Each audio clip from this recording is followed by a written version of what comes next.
There is a disused bank building in the small South Australian town of Snowtown, approximately 145 kilometres north of Adelaide. Unremarkable. Single story, on the main street of a town of fewer than 500 people. In 1999, police opened the vault and found 8 barrels containing the bodies, or partial remains, of 8 people. The discovery expanded into the investigation of 12 murders across South Australia, committed by killers operating within the social networks of disadvantaged northern Adelaide suburbs across most of the 1990s. 6 years. Multiple perpetrators. Not remote locations, houses, suburban streets, the social networks of some of the most economically marginal communities in South Australia. The Snowtown murders are the worst serial killings in Australian history by victim count. Not a lone predator. The product of a social network, a specific ideology of vigilante violence, and social conditions that created both the victim's vulnerability and the context in which killings could continue for years before detection. This video examines how the Snowtown murders happened, the conditions, the perpetrators, the victims, the investigative failures, and the questions about Australian society that have never been fully answered. Stay with me. Because number 1 is the question the trial, the sentencing, and decades of commentary have never adequately addressed. How does a killing network operating for 6 years in suburban South Australia go undetected? And what does the answer tell us about who we are willing to notice when they disappear? The northern suburbs of Adelaide in the 1990s were not a place Australia was paying attention to. Housing commission estates of Elizabeth, Salisbury, and surrounding areas had concentrated the consequences of deindustrialisation into specific geographic areas. High unemployment, high domestic violence, high childhood poverty, and the isolation of being economically marginal in a prosperous city. Communities where people disappeared without generating much official concern. Where a person could be gone for months before anyone outside the immediate circle asked where they were. The Snowtown murders happened in this context. Understanding them requires understanding that context first. Number 12. The social conditions that made the Snowtown murders possible. The northern suburbs, Elizabeth, Salisbury, Davuran Park, were built in the 1950s and 1960s around the Holden plant and the post-war expansion of South Australian manufacturing. By the 1990s, that base had largely collapsed. Unemployment was among the highest in the state, and the communities were experiencing the deterioration that follows deindustrialisation, poverty, substance abuse, domestic violence, and the withdrawal of public services most needed where they can least be funded privately. The density of disadvantage created the social isolation in which the killers operated. The welfare dependency created the mechanism of concealment, victims' identities used to collect payments after their deaths. The marginalisation meant disappearances generated less institutional concern than in more affluent areas. This is not an excuse for the murders. It is an explanation of the social infrastructure that enabled them. Number 11. John Bunting and the ideology that drove the killings. John Bunting was 27 when the first murder attributed to him occurred in 1992. A Queensland native who embedded himself in northern Adelaide social networks, he developed the position and following that enabled the killings. By accounts of those who knew him, Bunting was compelling and manipulative. He expressed virulent hatred toward paedophiles, homosexuals, and people he designated as social parasites, framed as protective vigilantism.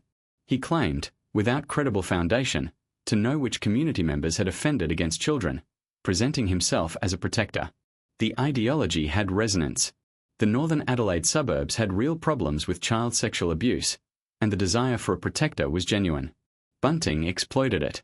He was constructing social permission for violence targeting people selected for their vulnerability and inability to resist, not for any actual criminal behaviour. Number 10. Robert Wagner, James Vlasikas, and the network of participation. Bunting did not act alone. The killings involved multiple perpetrators at different levels. Direct participants, those who assisted body disposal, those who knew and did not report. Robert Wagner was Bunting's closest associate, sharing his ideology and directly participating in multiple murders, convicted of 7. James Vlasikas, introduced to the circle as a teenager through family connections, was convicted of 4 murders, 3 of them his own relatives including his stepfather and half-brother. He later became a prosecution witness central to establishing the full scope of the killings. Mark Hayden was convicted of assisting concealment. The network structure distinguishes this case from the lone predator model. The social normalization of violence within the group, killing becoming a shared activity within a social circle, is one of its most disturbing analytical features. Number 9. The 12 victims and the logic of their selection. The 12 people killed between 1992 and 1999 were known to the perpetrators. Network members, relatives, people whose connection to the killers made them accessible and whose marginalization made their absence explainable. Bunting's victim selection operated at several levels. Some victims were designated as pedophiles or homosexuals. Accusations often invented, applied to people whose vulnerability was their inability to defend against them. Some were chosen as threats to the network's freedom. Some were family members of network participants. The characteristic that most consistently defined the victim group: they were people whose disappearance would not generate sustained official attention. No stable family maintaining contact. Benefit payments that could be continued in their names. Social networks closed enough that their killers could explain their absence for months or years. Number 8. The methods and locations of the murders. The killings were not impulsive. Planned, protracted, and in many cases involving extended torture before death. They occurred not in remote locations but in houses, ordinary domestic settings where only the body needed concealing afterward. Victims were restrained, tortured, and killed in domestic spaces. Other participants knew what was happening in the rooms around them.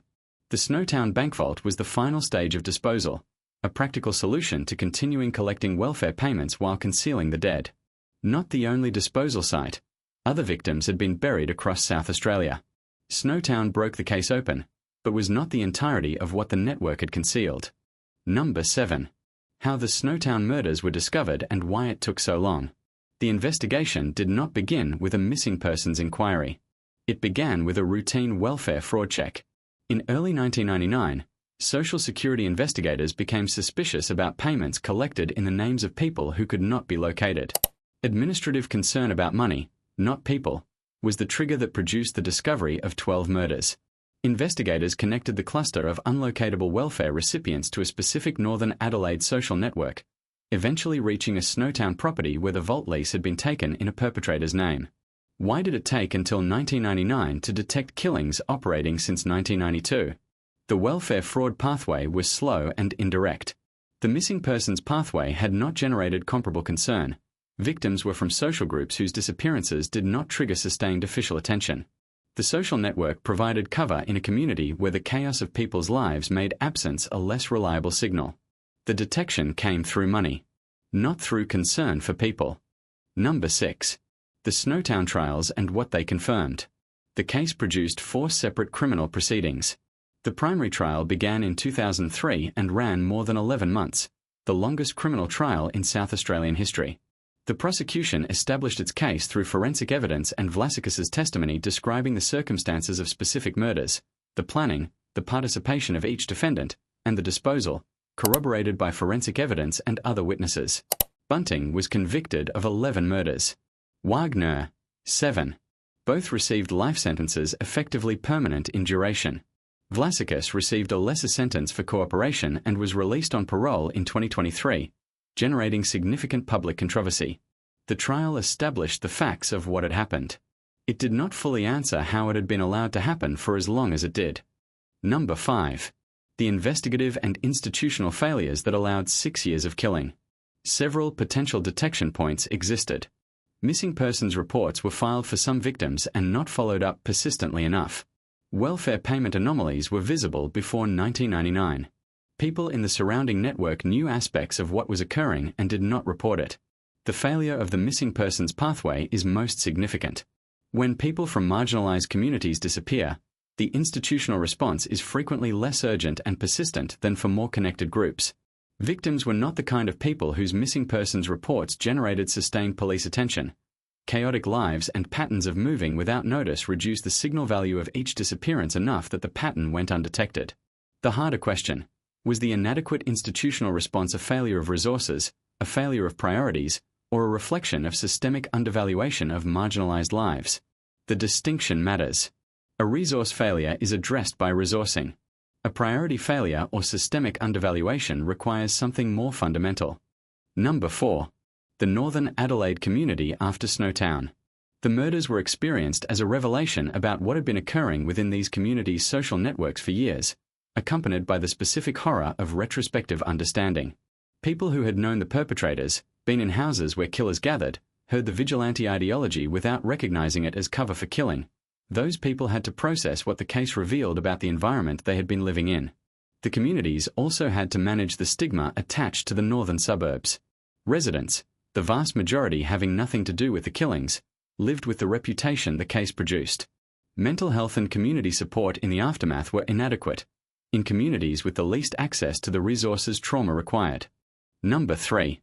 What the Snowtown case changed in Australia. The case produced significant changes to South Australian criminal justice, welfare administration, and missing persons investigation, improved monitoring of payment anomalies, stronger attention to patterns of disappearance, and public focus on the social conditions of the northern Adelaide suburbs that produced some genuine investment. What the case did not produce was a public reckoning with its most urgent question. Why were the disappearances of people from these communities not generating the official attention that would have detected the pattern earlier? Acknowledged in reviews but never subject to the formal inquiry that would have produced definitive findings and comprehensive reforms. The Snowtown case changed specific processes. It did not produce the fundamental reckoning with the differential value attributed to the lives of marginalised Australians that the case most urgently demanded. Number 2. The 2011 film and what it did and did not capture. The 2011 film Snowtown, directed by Justin Kurzel, is widely regarded as one of the most significant Australian films of its generation. Critically acclaimed at Cannes, consistently cited as one of the most uncompromising artistic responses to the case. Set almost entirely in the northern Adelaide suburbs using actual locations and non-professional local actors, the film captures the social environment and how Bunting's influence operated, how ordinary disadvantage and legitimate grievance could be exploited by a charismatic manipulative figure to construct social permission for extreme violence. Its power comes from refusing to make the violence exotic. It makes it comprehensible in the worst way, by showing how it could arise from recognizable circumstances. What it cannot do is answer what the case most requires, not how it happened, but what it means, for Australia, for the communities involved, for the institutional response that failed to detect it for 6 years. Number 1. The question Australia has still not fully answered. The Snowtown murders were detected because someone was concerned about welfare payment fraud. Not because someone was concerned about 12 people who had disappeared from the northern Adelaide suburbs between 1992 and 1999. The question is direct. If the 12 people killed by Bunting, Wagner, and Vlasicus had been 12 people from Adelaide's more affluent suburbs, would the pattern of their disappearances have generated official attention before 1999? The answer, almost certainly, is yes. Not because of individual prejudice or failure. Because the institutional systems that respond to missing persons are calibrated, in practice if not in principle, by the social status and institutional connectivity of the missing person. People from marginalised communities, with chaotic lives and loose institutional connections, are harder to miss and easier to explain away. Bunting, Wagner, and Vlasicus chose their victims partly because of this. The social vulnerability that made victims accessible also made them, in the killer's logic and in institutional practice, less likely to be missed. The killers understood, intuitively, that their victims' social position provided cover. The trial established what they did. The sentencing punished them. The reforms improved specific processes. The fundamental question, whose disappearance generates the institutional attention that prevents the next Snowtown, has never been fully and formally answered. 12 people died between 1992 and 1999. They were found because of welfare fraud, not because of concern for them. That is the truth Australia has most consistently avoided confronting. Share this video. Subscribe. And read the reports. They are public documents. The failures they describe are in them. See you in the next one.